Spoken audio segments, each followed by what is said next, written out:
ಬಂಗಾಲದಲ್ಲಿ ದೀದಿಗೆ ಭಯ ಶುರುವಾಗಿದೆ. ದೀದಿಗೆ ನರೇಂದ್ರ ಮೋದಿಯ ಭಯ ಶುರುವಾಗಿದೆ. ಅದಕ್ಕೆ ಬೀದಿಗಿಳಿದಿದ್ದಾರೆ ದೀದಿ. ನಾನು ಸುಮ್ಮನೆ ಇರೋದಿಲ್ಲ, ನಾನು BJP ಏನಾದರೂ ಪಶ್ಚಿಮ ಬಂಗಾಲವನ್ನು ಗೆಲ್ಲೋಕೆ ಬಂದರೆ ನಾನು ಅವರನ್ನು ದೂರದಲ್ಲೇ ತಡೆದು ನಿಲ್ಲಿಸ್ತೀನಿ ಅಂತ ಅಬ್ಬರಿಸೋದಕ್ಕೆ ಶುರು ಮಾಡಿದ್ದಾರೆ. ಇನ್ನೇನು ಕೆಲವೇ ತಿಂಗಳಿದೆ ಪಶ್ಚಿಮ ಬಂಗಾಲದಲ್ಲಿ ಚುನಾವಣೆ ಘೋಷಣೆ ಆಗೋದಕ್ಕೆ. ಇದು ದೀದಿಗೆ ದೊಡ್ಡ ಎಚ್ಚರಿಕೆಯ ಕರೆಗಂಟೆ ಆಗಿದೆ. ಯಾವುದು ಅಂದರೆ ಬಿಹಾರದಲ್ಲಿ BJP ಗೆದ್ದಿದ್ದು. ಇಲ್ಲಿಯವರೆಗೂ BJP ಭೇದಿಸಲಾಗದ ಎಲ್ಲ ರಾಜ್ಯಗಳನ್ನು ಒಂದೊಂದಾಗಿ ಭೇದಿಸಿಕೊಂಡು ಎಲ್ಲ ಅಶ್ವಮೇಧ ಯಾಗದ ರೀತಿ ಮಾಡಿಕೊಂಡು ಎಲ್ಲ ಕಡೆ ಹೋಗಿ ತನ್ನ ಕುದುರೆಯಲ್ಲಿ ಸವಾರಿ ಮಾಡಿಕೊಂಡು ಬರ್ತಾ ಇದೆ BJP. ಹಾಗಾಗಿ BJPಯ ಅಶ್ವಮೇಧ ಯಾಗದ ಕುದುರೆಯನ್ನು ಕಟ್ಟಿ ಹಾಕೋದು ದೀದಿಗೆ ಸಾಧ್ಯನಾ ಅಸಾಧ್ಯನಾ? ಆದರೆ ಆತಂಕ ಅಂತೂ ಮಮತಾ ಬ್ಯಾನರ್ಜಿ ಅವರಿಗೆ ಶುರುವಾಗಿದೆ. TMC ಪಕ್ಷ ಬಹಳ ಗಟ್ಟಿಯಾಗಿ ನೆಲೆಯೂರಿದೆ ಪಶ್ಚಿಮ ಬಂಗಾಲದಲ್ಲಿ. ಆದರೆ ಅವರಿಗೆ ಕಣ್ಣೆದರೆ ಉದಾಹರಣೆಗಳು ಅಕ್ಕಪಕ್ಕದಲ್ಲೇ ಕಾಣಿಸ್ತಾ ಇದ್ದಾವೆ. ಅಕ್ಕಪಕ್ಕದ ಎಲ್ಲ ರಾಜ್ಯಗಳನ್ನು BJP ಗೆದ್ದುಕೊಂಡು ಬರ್ತಾ ಇರುವಾಗ ಒಂದು ಪಶ್ಚಿಮ ಬಂಗಾಲವನ್ನು ಉಳಿಸ್ಕೊಳ್ಳೋದು ಹೇಗೆ ಸಾಧ್ಯ? ನಾರ್ತ್ ಈಸ್ಟ್ ಸ್ಟೇಟ್ಸ್ಗಳನ್ನು ಕೂಡ BJP ಗೆಲ್ತಾ ಇದೆ. ಯಾವ್ಯಾವ ರಾಜ್ಯಗಳು ಕನ್ವರ್ಷನ್ಗೊಳಗಾಗಿದ್ದಾವೋ, ಯಾವ್ಯಾವ ರಾಜ್ಯಗಳಲ್ಲಿ ಅತ್ಯಂತ ಹೆಚ್ಚು ಬುಡಕಟ್ಟು ಜನ ಇದ್ದು ಅವರೆಲ್ಲರೂ ಕೂಡ ಕ್ರಿಶ್ಚಿಯನ್ಗೆ ಬೇರೆ ಬೇರೆ ಮುಸ್ಲಿಂ ಸಮುದಾಯಗಳಿಗೆ ಕನ್ವರ್ಟ್ ಆಗಿದ್ದಾರೋ ಅವುಗಳನ್ನು ಕೂಡ BJP ಗೆದ್ದುಕೊಂಡು ಬರ್ತಾ ಇದೆ. ಅಂದರೆ ಈಗ ದೊಡ್ಡ ಆತಂಕ ಇರೋದು ಮಾರ್ಚಲ್ಲಿ ಚುನಾವಣೆ ಬಂದರೆ ಪಶ್ಚಿಮ ಬಂಗಾಲದಲ್ಲಿ ನಾವೇನು ಮಾಡಬೇಕು ಅನ್ನೋದು. ಪಕ್ಕದ ಬಿಹಾರನ BJP ಗೆದ್ದಾಗಿದೆ, ಪಕ್ಕದ ಒಡಿಸ್ಸಾವನ್ನು ಗೆದ್ದಾಗಿದೆ. ಎರಡು ದೊಡ್ಡ ದೊಡ್ಡ ರಾಜ್ಯಗಳನ್ನು, ಅದರಲ್ಲೂ ಒರಿಸ್ಸಾದಲ್ಲಿ ಅದೆಂಥ ಸುದೀರ್ಘವಾಗಿ ನವೀನ್ ಪಟ್ನಾಯಕ್ ಅವರು BJD ಆಡಳಿತ ಮಾಡ್ಕೊಂಡು ಬಂದಿತ್ತು ಅಂತ ಹೇಳಿದರೆ BJDಯನ್ನು ಸೋಲಿಸೋದು ಸುಲಭ ಇಲ್ಲ ಅನ್ನುವ ಪರಿಸ್ಥಿತಿ ಇತ್ತು. ಆದರೆ BJP ಆ ಒರಿಸ್ಸಾವನ್ನು ಕೂಡ ತನ್ನ ಕೈವಶ ಮಾಡಿಕೊಳ್ತು. ಎಲ್ಲ ಕಡೆ BJP ಗೆದ್ದುಕೊಂಡು ಬರ್ತಾ ಇದೆ. ಮ್ಯಾಜಿಕಲ್ ವಿನ್ನನ್ನು ದಾಖಲಿಸ್ತಾ ಇದೆ. ಮಹಾರಾಷ್ಟ್ರ ಗೆಲ್ತು, ಹರಿಯಾಣ ಗೆದ್ದಿದೆ, ಹಾಗೆ ದೆಹಲಿಯನ್ನು ಗೆದ್ದಿದ್ದಾಯಿತು. ಅತ್ಯಂತ ದೊಡ್ಡ ರಾಜ್ಯ ಬಿಹಾರವನ್ನು ಗೆದ್ದಿದ್ದು ಆಯಿತು. ಬಿಹಾರದಲ್ಲಂತೂ BJPಯದ್ದು ಭರ್ಜರಿ ಬಂಪರ್ ಗೆಲುವು. ಇದನ್ನು ನೋಡಿದ ಮಮತಾ ಬ್ಯಾನರ್ಜಿ ಅವರಿಗೆ ಆತಂಕ ಸಹಜ. ಅಕ್ಕಪಕ್ಕದ ಎಲ್ಲ ರಾಜ್ಯಗಳನ್ನು, ಅಸ್ಸಾಮನ್ನು ಕೂಡ ಗೆದ್ದಿದ್ದಾಗಿದೆ. ಅಸ್ಸಾಂ ಚುನಾವಣೆ ಕೂಡ ಮುಂದಿನ ಸಾರಿ ಬರ್ತಾ ಇದೆ. ಆದರೆ ಅಸ್ಸಾಂನಲ್ಲಿ ಕೂಡ ಹಿಮಂತ ಬಿಸ್ವಾ ಶರ್ಮಾ BJPಯ ಜನಾನುರಾಗಿ CM ಆಗಿ ಬಹಳ ಫೇಮಸ್ ಆಗಿದ್ದಾರೆ.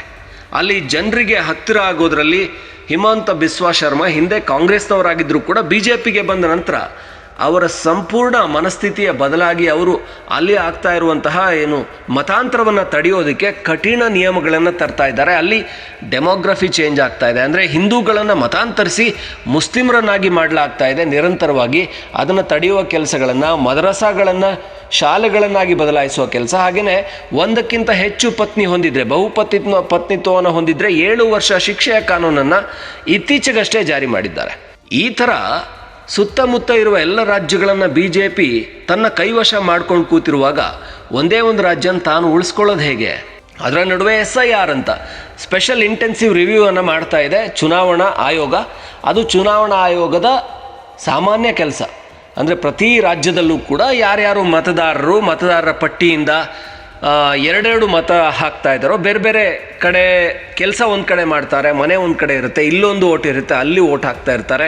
ಇಲ್ಲಾಂದರೆ ಕೆಲವರು ಮತದಾರರು ತೀರ್ಕೊಂಡಿರ್ತಾರೆ 70, 80, 90 ವರ್ಷ ಆದ ನಂತರ.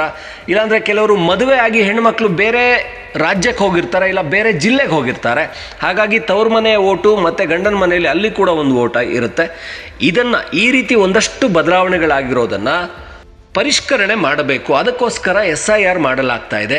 ಇದು ನಮಗೊಂದು ದೊಡ್ಡ ಹೊಡೆತ ಅಂತ ಬಿಹಾರ್ನಲ್ಲೇ ಈ TMC, DMK ಹಾಗೆ RJD, ಕಾಂಗ್ರೆಸ್ ಪ್ರತಿಭಟನೆಯನ್ನು ಮಾಡಿದ್ವು. ಆದರೆ ಇದು ಸಹಜ ಪ್ರಕ್ರಿಯೆ. ಇದನ್ನು ಮಾಡದೇ ಇದ್ದರೆ ಅಸಲಿ ಮತದಾರರು ಯಾರು ಅಂತ ಗೊತ್ತೇ ಆಗೋದಿಲ್ಲ. ಹಾಗಾಗಿ ಇದನ್ನು ಮಾಡಲೇಬೇಕು ಅಂತ BJP ಹೇಳ್ತಾ ಇದೆ. ಆದರೆ ಇದರಲ್ಲಿ ಅನ್ಯಾಯ ಆಗ್ತಾ ಇದೆ ಅಂತ TMC ಆಗಲಿ ಎಲ್ಲರೂ ಕೂಡ ಹೇಳ್ತಾ ಇದ್ದಾರೆ. SIR ಇಂದಾನೇ BJP ಬಿಹಾರನ ಗೆದ್ದುಕೊಳ್ತು ಅಂತ ಕೂಡ ಹೇಳೋರಿದ್ದಾರೆ. 40 ಲಕ್ಷ ಮತಗಳನ್ನು ಅಲ್ಲಿ ಕಡಿಮೆ ಮಾಡಿದ್ರು. ಅದು ನಮಗೆ ಎಲ್ಲಿ ಮತ ಬೀಳ್ತಾ ಇತ್ತೋ ಅಲ್ಲಿ ಆ ಮತಗಳನ್ನು ಕತ್ತರಿಸಿದ್ರು ಅಂತ ಹೇಳ್ತಾರೆ. ಆದರೆ BJP ಅವ್ರು ಕೇಳೋದು ಒಂದೇ ಪ್ರಶ್ನೆ, ಯಾರಾದರೂ ಒಬ್ಬ ವ್ಯಕ್ತಿ ಬಂದು ದೂರು ಕೊಡಲಿ. ಯಾರೂ ದೂರು ಕೊಟ್ಟಿಲ್ಲ. 40 ಲಕ್ಷ ಜನರಲ್ಲಿ ಯಾರ್ಯಾರ್ದೆಲ್ಲ ಮತದಾರರ ಪಟ್ಟಿಯಿಂದ ಅವ್ರನ್ನ ತೆಗೆಯಲಾಯಿತು, ಅವ್ರು ಯಾರೂ ದೂರು ಕೊಟ್ಟಿಲ್ಲ. ಒಬ್ಬರು ದೂರು ಕೊಡಲಿಲ್ಲಲ್ಲ, ಅನ್ಯಾಯ ಎಲ್ಲಾಗಿದೆ ಅಂತ BJPಯ ವಾದನೂ ಸರಿ ಅನಿಸುತ್ತೆ.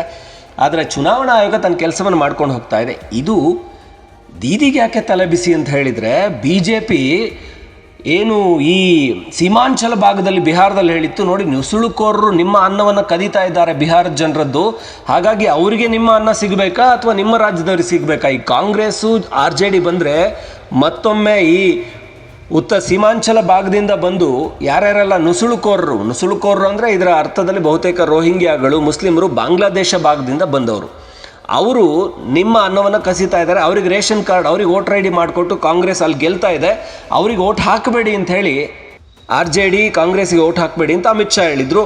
ಇನ್ನು ಪಶ್ಚಿಮ ಬಂಗಾಳದಲ್ಲಂತೂ ಇದರದ್ದೇ ಅಬ್ಬರ. ಅಲ್ಲಿ ಪಕ್ಕದ ಬಾಂಗ್ಲಾದೇಶದಿಂದ ಬಂದಿರುವಂಥ ರೋಹಿಂಗ್ಯಾಗಳು, ಅಲ್ಲಿರುವಂಥ ಒಂದಷ್ಟು ಕೆಲಸಕ್ಕಾಗಿ ಬಂದವರು ಉದ್ಯೋಗ ಹುಡುಕೊಂಡು ಅವರಿಗೆ ಅಂತ ಲಕ್ಷಾಂತರ ಜನರಿಗೆ ರೇಷನ್ ಕಾರ್ಡ್, ವೋಟರ್ ID ಮಾಡಿಕೊಟ್ಟು ತಮ್ಮ ಮತ ಬ್ಯಾಂಕ್ಗೋಸ್ಕರ TMC ಅವರನ್ನು ಬೆಂಬಲಿಸ್ತಾ ಇದೆ. ಹಾಗಾಗಿ ಅಲ್ಲಿ ಆ ರೀತಿ ಕೊಬ್ಬಿದವರೇನೆ ಇಲ್ಲಿ ಕಾಳಿ ಪೂಜೆ ಮಾಡೋದಕ್ಕೆ ಬಿಡೋದಿಲ್ಲ. ಅಲ್ಲಿಯ ಕಾಳಿ ಪೂಜಾ ಪೆಂಡಾಲ್ಗಳನ್ನು ಉರುಳಿಸ್ತಾರೆ, ಹಿಂದೂಗಳ ಮೇಲೆ ದೌರ್ಜನ್ಯ ಆಗುತ್ತೆ. ಬಾಂಗ್ಲಾದೇಶದಲ್ಲಿ ಏನಾಗುತ್ತೋ ಅದು ಪಶ್ಚಿಮ ಬಂಗಾಳದಲ್ಲಿ ಕೂಡ ಆಗ್ತಾ ಇದೆ. ಇದನ್ನು ತಡಿಬೇಕು ಅಂತ BJP ಕಳೆದ 10 ವರ್ಷಗಳಿಂದ ಪ್ರಯತ್ನ ಮಾಡ್ತಾ ಇದೆ. ಈ ಬಾರಿ ಅಂತೂ ಶತಾಯಗತಾಯ ಪಕ್ಕದ ಬಿಹಾರ, ಒಡಿಸ್ಸಾ, ಅಸ್ಸಾಂ ಎಲ್ಲ ಗೆದ್ದಿರೋದ್ರಿಂದ ಈ ಬಾರಿ BJP ತನ್ನ ಸಂಪೂರ್ಣ ಶ್ರಮವನ್ನು ಹಾಕುತ್ತೆ.